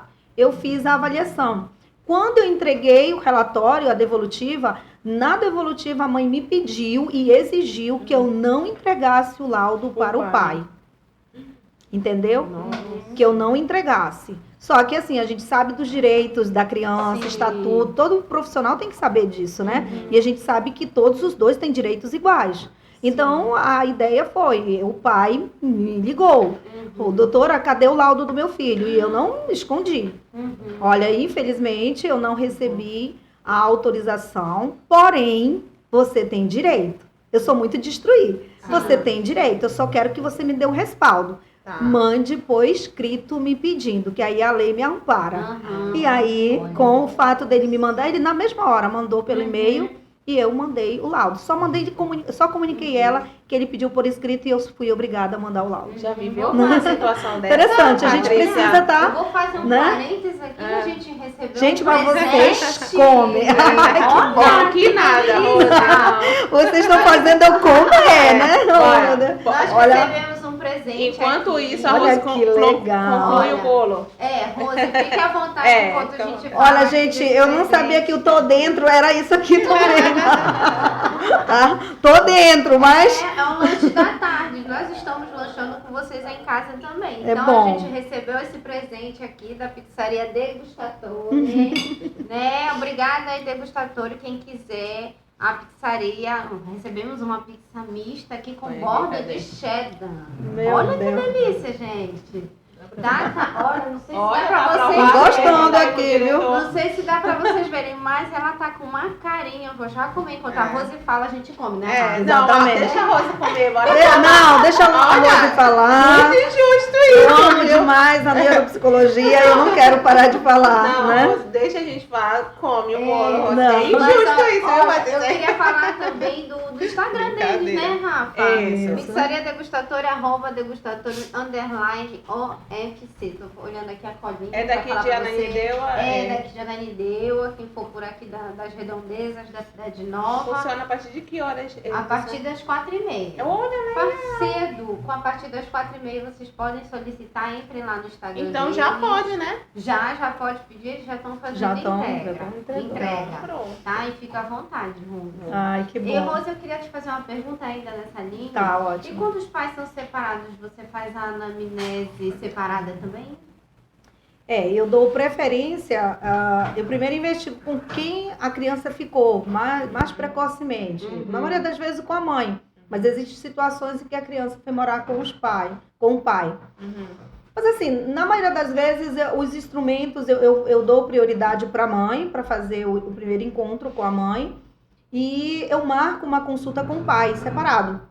Quando eles são numa boa, eles estão bem um com o outro, e às vezes eles vão juntos. Super dá certo. Eles vão junto, aí legal. Eu sempre coloco isso com muito cuidado. Digo, olha, eu preciso fazer uma anamnese, eu preciso ouvir vocês dois, vocês têm todo o direito de decidir. Se vocês podem ir junto, se não, a gente pode marcar consultas diferentes. Hoje a gente pode fazer online, anamnese, tá, gente? Legal. A gente consegue fazer, desde que o profissional tenha autorização. Vocês sabem que, né, tem que ter autorização para atendimento online. E aí a gente consegue fazer, eu estou me referindo ao psicólogo, né? E aí a gente consegue fazer, assim como a devolutiva. Não há ainda, as pesquisas estão tentando, mas não tem ainda neuropsicologia online. Tá? Se alguém escutou, ouviu falar, não está normatizado pelo Conselho Federal de Psicologia a avaliação neuropsicológica online. Tem que ser Imagina, presencial, a gente tem vários instrumentos que eles podem sofrer uma interferência do ambiente, de alguma coisa, e sofre. Mesmo no controle do consultório a gente tem isso, né? A momento, a gente quando faz atendimentos online, que eu faço também, o paciente está falando comigo e ele está ali mexendo no celular, ele está assistindo uma televisão. Então você imagina ele fazendo a avaliação neuropsicológica de atenção e desviando o olhar, então ele não tem a atenção focal, tudo vai ser prejudicado. Então não tem condição. Então realmente... eles estão desenvolvendo o estudo, tem teóricos que estão verificando. A gente tem muitos testes já sendo lançados para preenchimento online, teste de personalidade, bastante. Teste de atenção também, mas a gente é online e ao mesmo tempo sob controle. A gente tem, mas não é assim, né? Geralmente. Para avaliação é complicado. E a avaliação de crianças pequenas não tem realmente essa possibilidade. E é assim mesmo. Então, a gente precisa dessa autorização dos dois ou fazer a anamnese em ambientes diferentes, momentos diferentes, e dá certo.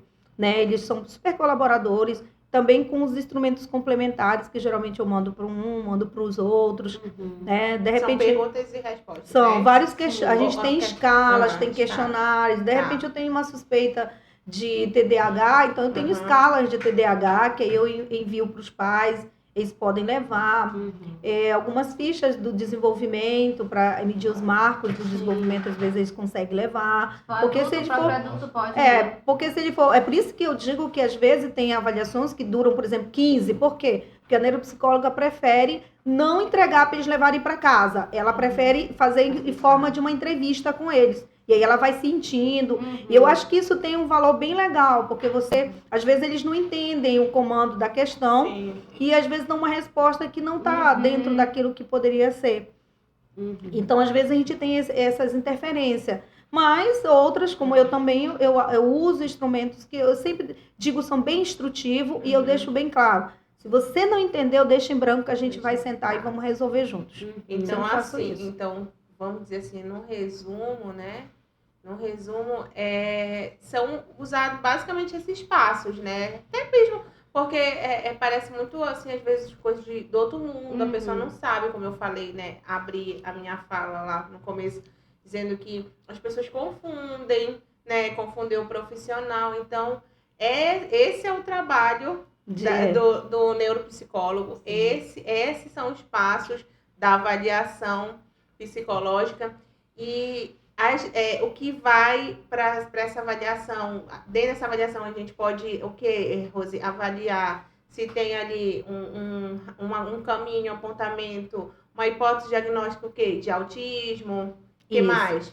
Pois é importante que a avaliação ela não visa só identificar o comprometimento. A gente chama de forças, né? E fraquezas. Só para abrir, por quê? Porque às vezes a família... Mas por que o médico me pediu isso? Isso. Então, porque pode ser por N motivos. Isso. Né? Pois os objetivos da neuro, eles justificam isso, né? Primeiro porque ele ajuda na decisão diagnóstica. Então, o médico, ele já fez várias investigações, olha, os exames de imagem, muito pedido pelos neurologistas. A gente teve um avanço muito grande nesses exames de imagem. Eles nos trazem muitas informações, mas nenhum exame de imagem detecta nenhum diagnóstico, Sim. com exceção dos quadros neurológicos, Uhum. né? Um tumor, um câncer, ok. Mas um transtorno do neurodesenvolvimento, Não aparece, né? autismo, TDAH, já chegou no meu consultório, a pessoa diz, olha, o doutor pediu um eletro e atestou aqui que ele tem TDAH. Não existe isso. Né? Claro que eu não vou dizer isso para os pais, Ou às vezes, porque eles não sabem ou às mesmo, vezes né? eles não entendem. Eles não entendem a devolutiva do médico. Olha, há uma suspeita, porque ele teve uma instabilidade muito grande nesses eletrodos, né? Talvez isso. Eu acho assim, por isso que a gente tem que... É lindo falar tecnicamente, que parece que você comeu o livro e toda a teoria. Sim. Mas se a gente, como profissional, pensar que a gente precisa devolver, né? A gente precisa comunicar de uma forma simples. Porque o que acontece? Muitas das vezes o responsável chega, ele não consegue te passar as informações. Mas tá. Você tem você tem um diagnóstico, você tem um laudo, mas qual é? O que? Eu não sei. Pega esse papel aqui para ler. Então, quer dizer, a criança carrega ali um laudo, né? Ela é laudada com tal, vamos dizer, tal transtorno, mas a família, ela não consegue entender, né? Não consegue dizer assim, olha, ele tem esse CID aqui. Vamos dizer, vamos tirar o CID, Ele tem esse transtorno aqui, vamos dizer, uma dislexia, vamos dizer, transtorno da fala. Ele tem um transtorno da fala. E ele não consegue passar isso para você, e não consegue, parece que a gente vê as famílias meio perdidas, e esse é o objetivo sem entender. Do nosso podcast, né? Esse é o objetivo, de falar de forma, né, simples. E aí, isso também dificulta até a forma que a família lidar com aquela criança que tem aquele transtorno, que tem aquela dificuldade. Porque se ele não consegue entender, não tem um transtorno da fala, tá, mas quais são os pontos dessa criança? Ele tem, meu filho tem dificuldade, vamos dizer, no processamento auditivo. Isso. Ou seja, você fala, mas ele demora mais para compreender. Então, quer dizer, a família, às vezes, aí chega para matricular numa aula de, vamos dizer, karatê. Aí vai falar com o professor, mas não consegue passar para o professor o que de fato aquela criança, ele só não entende, ou ele não escuta. Ele é surdo? Porque ele não fala? E aí, às vezes, a pessoa não sabe nem como lidar com a criança. E é por isso que a gente não dispensa a devolutiva. Porque a devolutiva, eu sempre digo, é um bate-papo. Eu tô dentro. Com os pais. Porque agora, eu sempre digo, na primeira, eu digo assim, olha, eu tô aqui tentando conhecer o seu filho. E o processo de avaliação será isso. Vou precisar investigar. Agora eu tenho feito isso aqui. Me ajudem. Eu falo isso. Vocês vão ter que me ajudar nessa investigação. E eles são, assim, super parceiros. Entre as minhas trainees, eu tenho trainees, né? Que são neuropsicólogas recém-formadas, que elas fazem avaliação sob supervisão minha.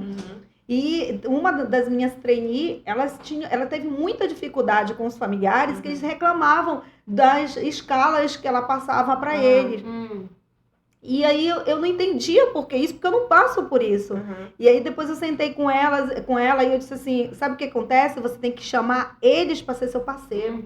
Você tem que dizer que eles vão estar trabalhando junto com você. Você vai estar trabalhando com a criança, mas eles vão estar... Aí eu brinco, né? Agora eu tô fazendo umas avaliações de uns adolescentes. Aí eu brinco com ele, olha, isso aqui é o dever de casa dos teus pais. Aí ele começa a rir. Aí quando chega lá, eu digo, olha, o dever de casa. Então eu levo tudo naquela esportiva, mas eles estão me ajudando. Lembrem que eu falei que inventário, escalas e testes são metodologias de investigação. Que são justamente quem estuda, tá ali, sabe essa linguagem. E aí, quando eu vou fazer a devolutiva, né? Eu vou explicar aquilo que eu coloquei lá. Então, se de repente há um quadro de TDAH, a gente tem vários quadros de TDAH, do tipo combinado, do tipo desatento, do tipo impulsivo, né? Então, do tipo problemas de comportamento. E aí, o que acontece? Eu vou esclarecer por que eu cheguei àquela conclusão e qual o tipo. Porque se ele chegar com o professor e diz, meu filho tem TDAH, Sim. o professor vai dizer impossível, hiperativo, tá louca essa Ah, profissional. ou então Porque ele é muito diz, quietinho.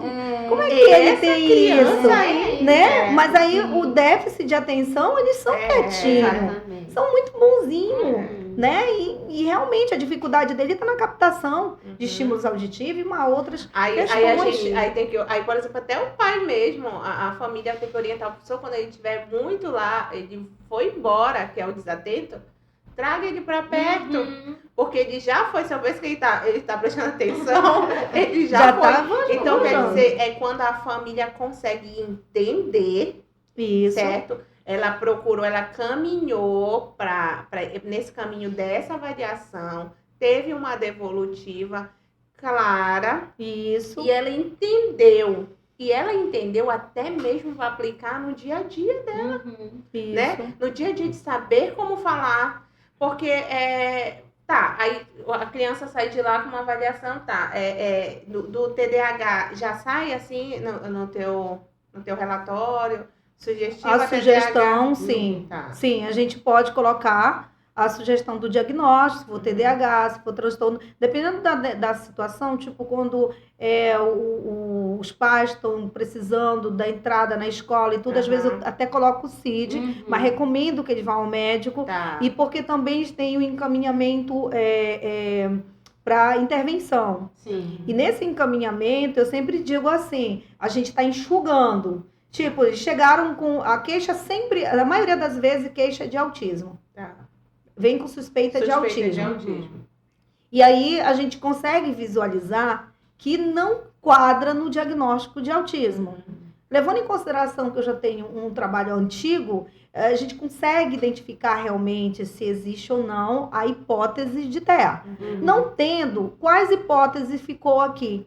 Põe Aí tudo eu na coloco. mesa. Errou, Eu põe coloco tudo na lá. mesa. Isso, olha, esse daqui não é. E eu Vai coloco tirando. lá. Vai descartando. Só que eu digo assim para eles, mas agora ficou isso aqui. Ficou isso aí. Uhum. E aqui nós vamos precisar dos outros profissionais. Tá. Sim. Desses profissionais. Porque assim, o que aqui a gente tem, voltando de novo para a região norte, a questão de quando termina a avaliação, geralmente os pais esperam o diagnóstico. Sim. sim. A experiência que eu tenho das viagens que eu vou, por exemplo, congresso, no Rio Grande do Sul, aqui para o sul do Brasil, o que acontece? Quando o neuropsicólogo faz a avaliação e há uma suspeita de um possível diagnóstico, e essa criança ainda não passou por uma intervenção, por exemplo, ele tem uma suspeita de um transtorno específico de aprendizagem escolar. Nunca foi estimulado por uma psicopedagoga. Ele nunca teve um trabalho voltado a investigar melhor. Então, qual é a sugestão para lá? Essa criança vai precisar primeiro entrar na intervenção Tá. e depois, se não houver resposta, se faz uma reavaliação e agora sim pode levantar o diagnóstico. Uhum. É assim que tem. E agora eu uso esse esquema com essas crianças abaixo de 5 anos. Isso. Não tem diagnóstico fechado aqui. Há uma suspeita de um TDAH, sim, mas faça esse trabalho. Tanto é que no meu laudo vocês vão encontrar para essas crianças necessidade de estimulação contínua. Tá. Aí vai estar lá a psicologia, se for fonoaudiologia, se for, a gente vai colocando. Porque, por exemplo, tem uma situação. Eu gosto muito de casos, porque eu sou muito sinestésica, assim, então eu aprendo muito, alinhando, aí eu vou buscando. Teve um caso que, deu ali uma hipótese de diagnóstico para autismo. Mesmo na avaliação, disse, olha, agora procura um profissional para ver se ele consegue te ajudar nisso aqui. Uhum. E aí a mãe foi e tudo. Só que, durante a minha avaliação psicopedagógica, eu percebi que tinha ali uma questão de desatenção que está presente dentro do autismo, Uhum. mas que também pode ser um TDAH. Ou seja, sabe aquele combozinho do autismo, Sim, que tem sim. a comorbidade? Uhum. Aí eu falei assim, olha, quando tu for lá com o neuro, fala pra ele assim, doutor, essa questão da desatenção dele tá atrapalhando ele muito na escola, viu que ele vai te devolver, né? Mas, porque pode ser que tenha um TDAH, mas a gente só pode pensar mesmo sobre isso quando ele começa as intervenções por causa do TEA. Isso. Então, deixa ele começar as intervenções e perceber se ele vai conseguir regular essa Isso. questão da desatenção. Se conseguir, legal, é porque tava no TEA mesmo. Mas se perceber que não houve Tá melhora, e aí tem que pensar realmente uma situação de TDAH. Então, eu vejo isso. Eu vejo muito isso, esse período aí, essa reguinha Eu aí daí. lembrei até da tua fala, da Rosilene, de um médico muito famoso aqui, que ele fala assim, eu posso até errar no laudo, né? Mas eu nunca posso errar na intervenção. Nunca posso.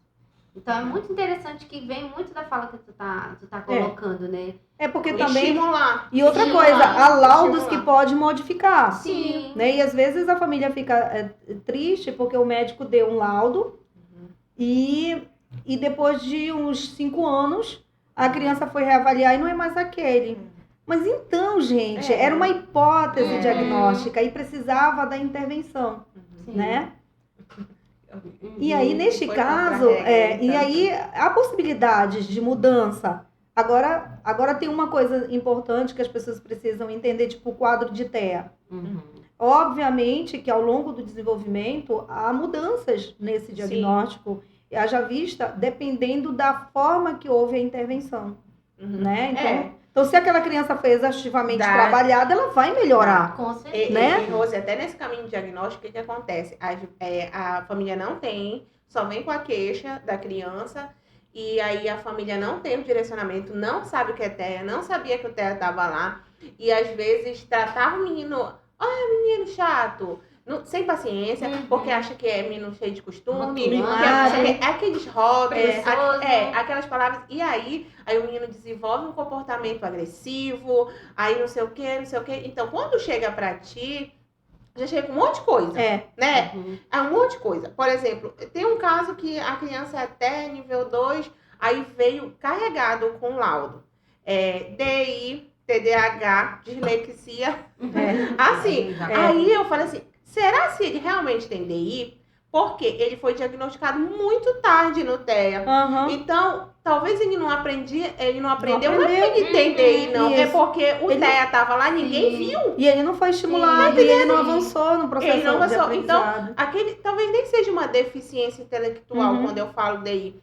Então, nem seja deficiência intelectual, é porque o TEA sempre esteve lá, saiu muito atrasado. Essa criança foi percebida muito tarde, já com quase 10 anos, agora que tem um laudo, carregou uma série de dificuldades na escola, na família, no convívio social, e aí o laudo ficou enorme. E aí por isso que entra essa sua fala, que pode mudar porque você vai trabalhando as estimulações, as intervenções, e ele vai adquirindo essa habilidade, ele vai ali avançando. E aí é esse ajuste, né? E a avaliação, ela também tem esse objetivo de estar acompanhando a evolução do paciente.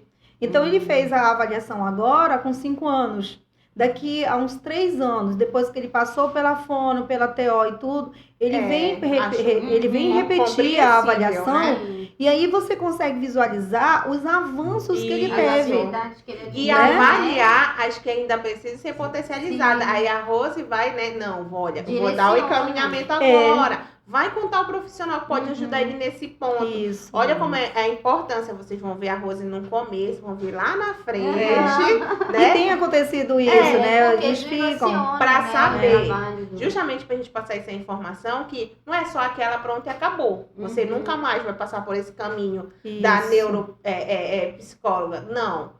Né? Ela faz parte da equipe, né? Da equipe multidisciplinar. Assim como ele vai estar retomando o acompanhamento com a terapeuta ocupacional, eventualmente ele precisa rever como é que está o processo, também com a neuropsicologia. Então, o que eu tenho percebido? Alguns faz uma vez e pronto. Aí você faz tanto trabalho, e aí, recentemente eu recebi uma mensagem de uma cliente perguntando que a filha foi avaliada uns 6 anos atrás. E aí queria saber, naquela época eu disse que havia uma necessidade pedagógica. Se agora que já está finalizando o ensino médio, se ela precisa ainda dessa necessidade. Óbvio que ela precisa de uma reavaliação neuropsicológica.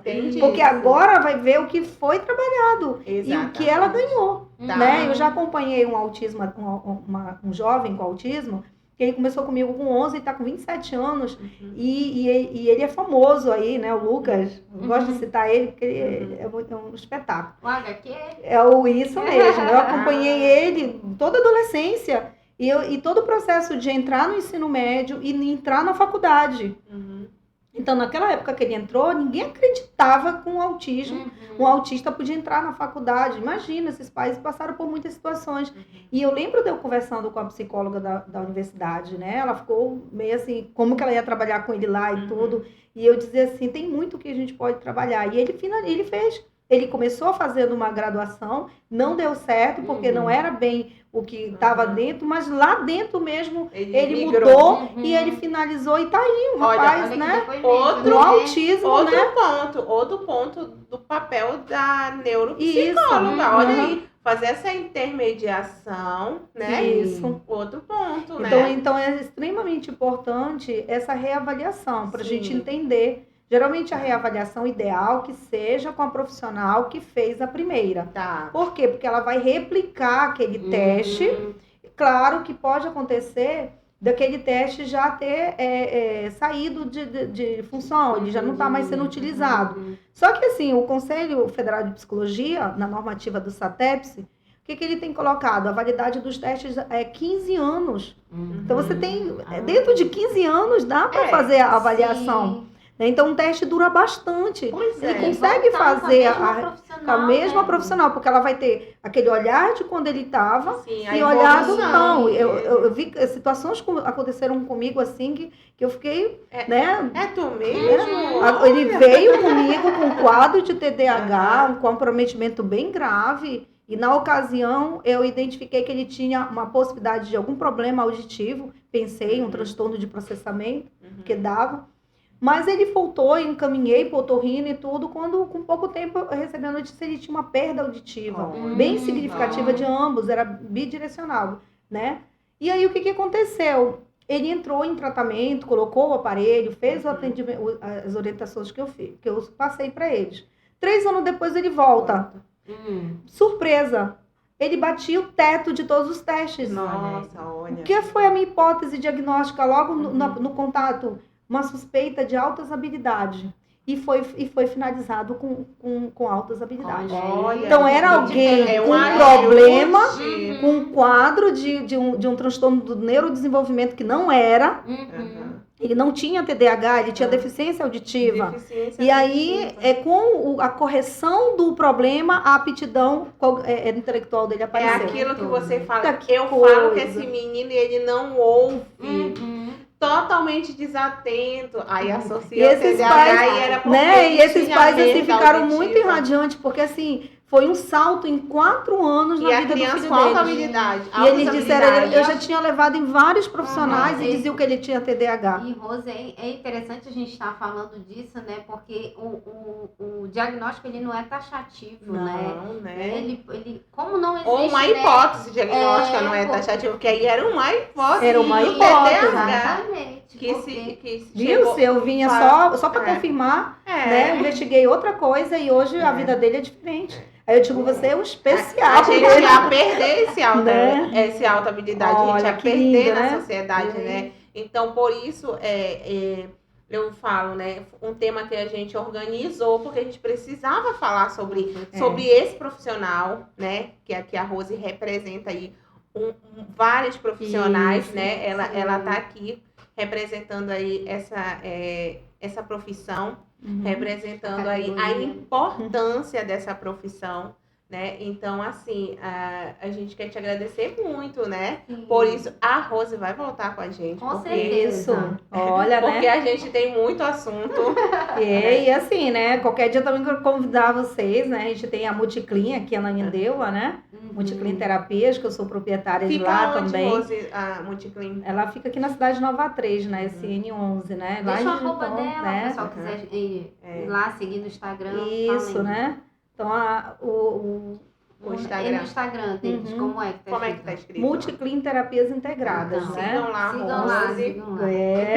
E aí, e assim, esse é o objetivo, né? Lá a Patrícia já esteve comigo na Multiclin, ela conhece. E o meu trabalho é um trabalho de equipe mesmo. Eu não abro mão disso. E esse é o meu objetivo agora. Sim. Minha nova meta é ensinar, instruir, passar a minha Legal. experiência para os novos neuropsicólogos. Legal. Eu quero que ele tenha essa visão que eu tenho. Não de qualquer jeito, de avaliar a criança de qualquer jeito. Eu quero que eles investiguem exaustivamente. Eu quero que eles se entreguem. Eu quero que eles descubram a identidade dele, que sejam profissionais reconhecidos profissionalmente, mas que dê felicidade para as famílias, porque é isso que a gente tem que trazer. As famílias procuram a gente em momento de sofrimento, e a gente não pode perpetuar o sofrimento deles, a gente precisa resolver, como o caso dessa família de TDAH para altas habilidades, foi um salto absurdo. Então é isso. Esses pais choraram na minha frente. Não confundir, né? Rose? Que o nosso coisa, objetivo Não, é desatar os nós, né? Isso. Desatar os nós. E volto a falar, esse é o objetivo, Rose, do nosso podcast, é desatar Exatamente. esses nós, essas coisas muito difíceis, Uhum. que dói a cabeça só de Simplificar, pensar. né? Porque o que pode ser muito simples para mim, para quem tá ali, vivendo no problema, né? Tá? É porque você não carrega só, eu vou atrás do profissional. Não, você carrega a frustração, você carrega, às vezes, conflitos familiares, né? Quem tem seu adolescente, às vezes, enfrentando problema com o adolescente, não consegue compreender muitas atitudes. Com a criança, não consegue entender por que aquela criança tem tais respostas para os estímulos que você coloca, né? E até mesmo o adulto. A esposa que não entende muitas das vezes o marido. Eu acho que isso aí foi uma alfinetada. Foi. Eu falo isso porque eu sempre falei, eu sempre achei, desde quando eu casei, eu sempre falei com meu esposo, não, tem alguma coisa aí, tem alguma coisa. Aí eu comecei a estudar e eu cheguei no TDAH. E isso antes de eu ir pra essa linha, né? Aí eu disse, não, tem alguma coisa. Depois que eu comecei a estudar e perceber, entender como funcionava um cérebro TDAH, muitas coisas melhoraram. Sim. Porque eu passei a cobrar menos o que eu achava que pra mim era muito fácil fazer. Verdade. Pra mim é muito fácil. Como é que tu não vê o que é óbvio? Né? E aí, pra ele é difícil. Isso. Pra ele é difícil. Então, quando você tem ali um caminho pro diagnóstico, quando você tem ali intervenções, terapia, isso ajuda todo o contexto familiar, a parte social, Sim. né? Você consegue se relacionar. Então, é muito importante, gente. Não fuja. Observa alguma coisa, eu acho que pode ficar aí uma mensagem Isso. da Rose pra gente. Vai. Exatamente, né? Qualquer coisa que desvie daquilo que você observa, se é uma criança, a criança muito pequena, ela já dá dicas de ter alguma coisa que não tá legal. Ou uma das dicas bem significativa é o atraso de linguagem. Ora, está com 1 ano, já não se comunica muito calado, tá com 2 anos, não fala nada. Tem crianças com 2 anos que fala tudo, né? Conta histórias pra gente, fala mal da mãe do pai. Engraçado, né? Conta coisas. Então, assim, fala de tudo. E você tem uma criança de 2 anos que já não fala, e aí já levou na fono, tá fazendo um tratamento e não tá tendo resultado. Vamos investigar melhor. Sim. Então, a busca do neuropsicólogo nesse momento pode ser crucial para decisão, né? Para suspeita, pode ser um quadro clínico que está evoluindo. Não ter medo, né? Não ter medo e dar uma ajuda. Às vezes a pessoa vê essa dificuldade que acontece pela demanda, pela iniciativa da família, né? Eles começam a ver essa dificuldade e eles vêm logo no neuropsicólogo, eles não vão nem logo no médico, porque ele diz assim, Rose, eu quero entender. Né? De repente é uma coisa que a gente pode resolver e às vezes é uma falta de estímulo, é alguma coisa, muita proteção, aí a gente ajuda. Não, ela tá legal, você só precisa estar um atraso aqui. Quando você estava falando do adulto, a disfunção executiva muitas das vezes é uma coisa que está junto com o TDAH. Sim. E aí ele vai entender, eu tenho uma disfunção executiva, agora eu sei qual é o problema, né? Então, a mesma coisa a criança na sua idade escolar não está aprendendo, né? Dá com 12 anos, dá não ler. Gente, tá nítido que essa criança tem um problema. Então, buscar, nunca é tarde, eu sempre digo, né? Nunca é tarde. Nunca é tarde. Idoso, como é que o né? idoso vem, né? A gente já faz. Eu já fiz avaliação de todas as idades. Mas O hoje, idoso é hoje mais receptível? O idoso é mais... ele é... Ou não, eles são mais Não, eles são resistentes? igual as criancinhas, né? Nem tudo eles querem fazer, diz que isso não é pra ele. Não, isso aí não. Ah, eu não sei fazer quebra-cabeça. Porque às vezes E tem doutora? coisas... Doutora, Não, já passei disso. Então, Rose, ela como fala. é que os idosos... Olha, eu já ia...